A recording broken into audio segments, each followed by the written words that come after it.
Olá, amigos que acessam o Jornal da Imprensa, obrigado pela companhia.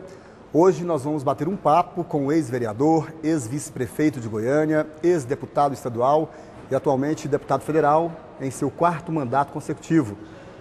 O presidente do PTB goiano, deputado Jovair Arantes. Obrigado por ter aceito nosso convite, deputado. Bom dia, boa tarde e boa noite a quem está nos acessando nesse momento. É um prazer muito grande estar aqui no Jornal da Imprensa e o convite a nós formulados, evidentemente que não tem como negar, porque é um veículo da mais alta importância na comunicação de Goiás e do Brasil. Por essa razão estamos aqui para debater um pouco, conversar um pouco com você e com seus internautas. Ao meu lado, o jornalista Elvésio Cardoso, para nos auxiliar novamente neste bate-papo, nessa entrevista. Deputado, nesta época de campanha política, como é que estão as ações do Congresso Nacional? Olha, a imprensa cobra muito e a sociedade, de certa forma, até é questionada e questiona os deputados com relação ao funcionamento dos congressos, das assembleias e das câmaras municipais nesse período. É evidente que o processo democrático ele é absolutamente integrado a toda a sociedade brasileira. E não dá para você separar as ações do Congresso Nacional com relação às eleições. Não dá para você continuar com o Congresso com a mesma atividade durante o período eleitoral. Ao estar debatendo a democracia, ao estar debatendo as eleições, o que é bom para a sociedade, o que precisa ser feito pelos candidatos, que caso venham ter sucesso na eleição. Tudo isso é debatido por todo o Brasil. Então, é uma espécie de saída do Congresso de dentro da sua ação propriamente dita, para o seio popular, para a discussão popular. Por isso, esse frisson que alguns setores da imprensa apresentam, o Congresso não está funcionando, o Congresso, que está acontecendo? Está acontecendo a democracia, está acontecendo a discussão da democracia, para que o Congresso possa se inteirar e trabalhar integrado com o desejo da sociedade. Então, eu não vejo que haja nenhuma distorção com relação à produção legislativa, não.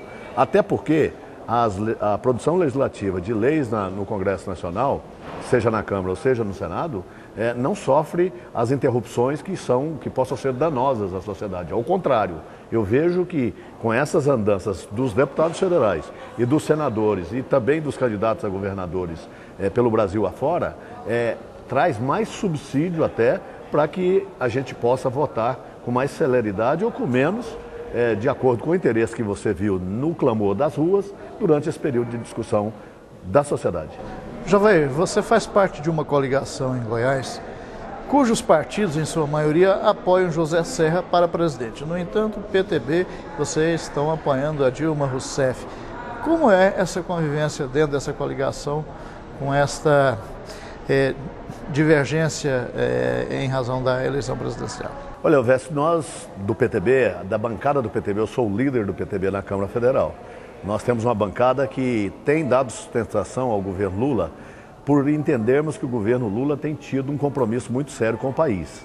Então, essa campanha e o período todo da pré-campanha, já há um ano atrás, quando o Lula decidiu lançar Dilma Rousseff, pensou no meio da sua equipe a Dilma e resolveu lançá-la como candidata a presidente, naquele momento nós reunimos a nossa bancada, discutimos e a bancada decidiu que apoiaria a Dilma Rousseff, ou seja, apoiaria o candidato do presidente Lula. Nós buscamos um entendimento com o presidente do partido, Roberto Jefferson, que e levou o partido para decidir em favor do tempo eleitoral para exatamente apoiar o Serra. Nós discutimos muito isso internamente no PTB.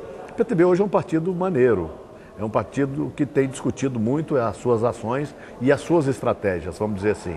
E o que nós decidimos, junto com o nosso presidente Roberto Jefferson, é que ele toma conta do partido e nós tomamos conta da bancada.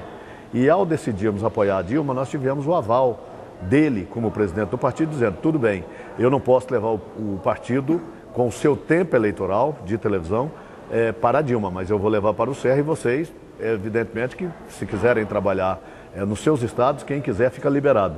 Então nós temos o PTB algumas características interessantes no Brasil, até porque o interesse é partidário, né? Nós temos alguns estados que apoiam a Serra, o próprio partido regional, e outros que apoiam a Dilma. No caso de Goiás, nós decidimos através de assembleia, né, e de convenção estadual, que o partido aqui apoiaria Marconi Perillo do PSDB e apoiaria Dilma Rousseff do PT. Outros estados aconteceu o contrário, apoia às vezes até no Estado alguém ligado a Dilma, já nacionalmente após Serra. Então, o objetivo disso é claro, é tentar aumentar a nossa bancada de deputados federais. Estamos fazendo uma campanha assim. Nós temos a consciência de que a eleição do Marconi Perillo é muito importante em Goiás, queremos a sua eleição já no primeiro turno, entendemos que a nossa contribuição para Goiás será grande com a eleição do Marconi e entendemos também que a eleição da Dilma para o Brasil será também positiva. Então essa é claramente a nossa posição desde o começo, sem nenhum atropelo e sem nenhum constrangimento do ponto de vista eleitoral. Deputado, com relação a essas denúncias contra a candidata Dilma Rousseff, nessa reta final de campanha, no que tange a questão da quebra de sigilo na Receita Federal, com relação à filha do José Serra, e também agora com esse escândalo da Casa Civil, com o filho da ex-ministra. Como é que o senhor vê isso? Qual a avaliação que o senhor faz? Atrapalha a candidata nessa reta final ou não? Olha, eu vejo assim, primeiro, eu acho que é gravíssimas as acusações com relação à Casa Civil.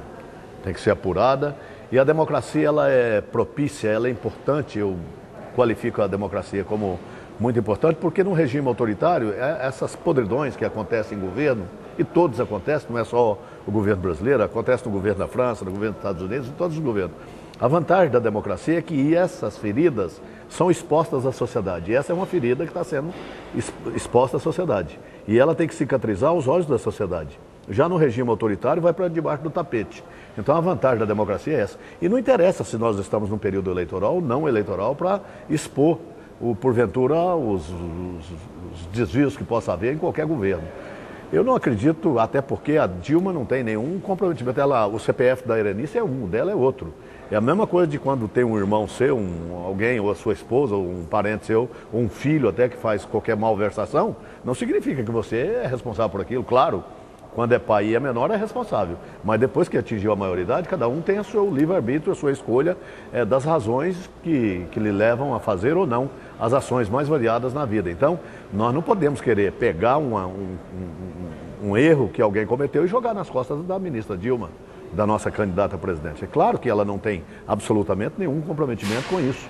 Ah, mas foi ela que indicou a Erenice. Quantas pessoas indicam, e acreditam em outras pessoas, no fim dá com os burros na água. Isso é próprio da sociedade. Infelizmente, a vida, nós temos os acertos e os erros. Ela errou ao indicar a Dilma, a Erenice. Naquele momento era o melhor nome que ela tinha para indicar, para substituí-la. Por que não? Era uma pessoa que até então gozava da confiança total dela.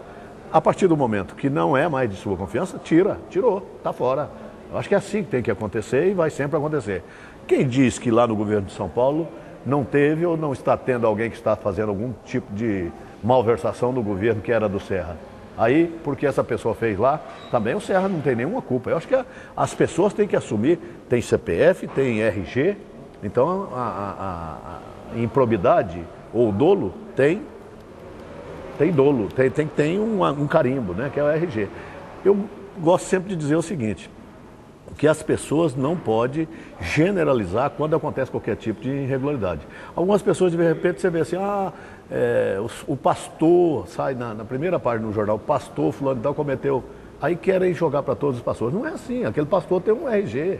O padre cometeu uma pedofilia, tem um RG. Então as pessoas têm RG, tem CPF. Então quem faz o dolo é que tem que responder por ele, não uma candidata como a Dilma agora, que não tem absolutamente nada a ver com isso. Ao contrário, a Dilma foi propositiva, foi competente durante o período que ela foi ministra, da área primeiro de Minas e Energia, depois na área vamos dizer assim, de assessoramento ao presidente da República, que é a Casa Civil, né, muito próxima, e nunca sequer teve um desvio na conduta da Dilma.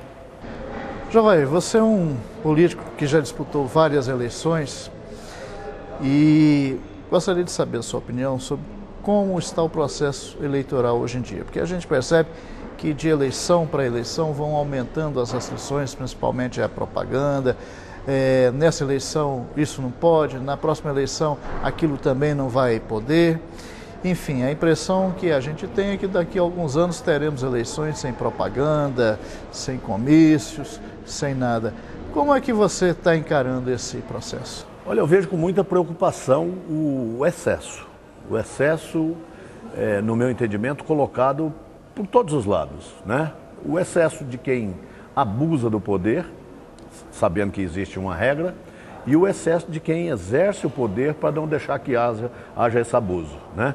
Eu estou dizendo claramente aqui sobre a seguinte posição: nós fazemos as leis em Brasília. Aí você entrega para 2 promotores e 2 juízes fazerem a aplicação. Aí eles fazem como ator, cada um aplica de um jeito. Você pega um texto e entrega para o Tony Ramos. Você pega o mesmo texto e entrega para o Francisco Oco interpretarem. Um interpreta de um jeito, o outro interpreta do outro e é o mesmo texto. O objetivo é um só, certo? O que está acontecendo, no meu entendimento, na lei eleitoral, é isso, que os promotores fazem a sua interpretação de uma forma abusiva aqui em Goiás, aí na cidade vizinha já faz de outro jeito, na outra de outro, e o juiz a mesma coisa. Está precisando de clarear adequadamente esses procedimentos eleitorais. Há excessos também da justiça nesse processo. Porque veja só, diz na lei que não pode ter festas, promoção de festa para pedir votos, né? Então, o que é festa? Festa é um conjunto tocando, é bebida rolando, é churrasco comendo na alta, isso é festa. Já você na sua casa e na sua goianidade, né? Vamos aqui partir da goianidade.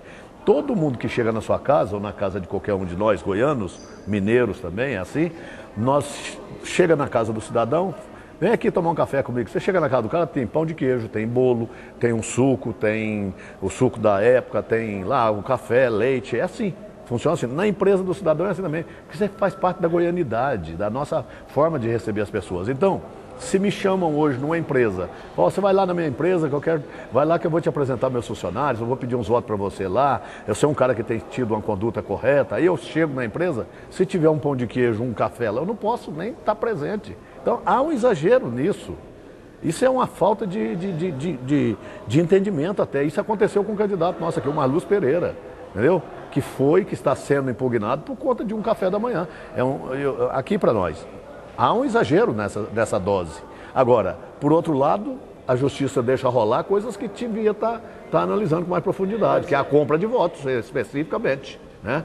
Que acontece e eles, de certa forma, dão uma cochilada. Então, o que nós precisamos é estabelecer essas regras de uma forma mais clara. Eu tive conversando com o Demóstenes, que é o nosso candidato a senador aí, à reeleição, e está num caminho bem certinho de ser reeleito. Ele, Lúcia Vânia, nós pegarmos um grupo de senadores e um grupo de deputados. Vamos fazer uma coisa. Primeiro estabelecer, conversar com o Ministério Público e conversar também com os juízes, porque tem muita gente de bom senso nisso, entendeu? Mas tem sempre o que gosta de pegar pesado e querer aparecer. Vou dar um exemplo de querer aparecer. Esse negócio de plotter em carro, carros plotados, carros envelopados. Isso aí é um exagero da justiça e do promotor que resolveu fazer aquilo. Por quê? Ele que questionou o Denatran. Quem tem que analisar procedimento de automóvel não é promotor, é Denatran, né? Ele peticionou a Denatran para que ele cumprisse a questão de tirar. Ora, por que ele não fez isso quando a gente vê os carros da Coca-Cola, me desculpa aqui fazer uma propaganda, mas os carros da Coca-Cola todo envelopado, quando ele, né, e etc. Outras empresas. Por que a gente não vê essa rigidez com relação a isso? O meu filho é vereador em Goiânia, o Henrique Arantes.